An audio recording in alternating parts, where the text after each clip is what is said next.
Is your iPhone's 80% charging limit is not working? This feature can sometimes run into issues due to settings or configurations on your device. Don't worry though, I'm here to walk you through some easy steps to troubleshoot and fix the problem. Let's dive in and get your iPhone charging the way it should. Solution 1.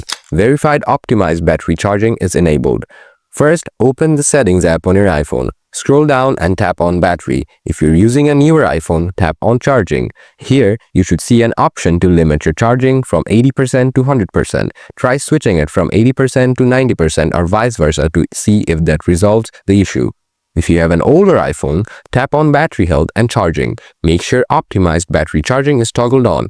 If it's off, turn it on to enable the 80% charging limit. After that, restart your iPhone to apply the changes. Solution 2.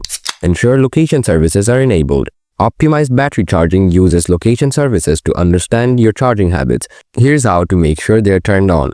Open Settings again. Scroll down and tap on Privacy and Security. Tap Location Services. Ensure that Location Services is toggled on. Scroll down to System Services and make sure both System Customization and Significant Locations are enabled. Solution 3. Reset all settings.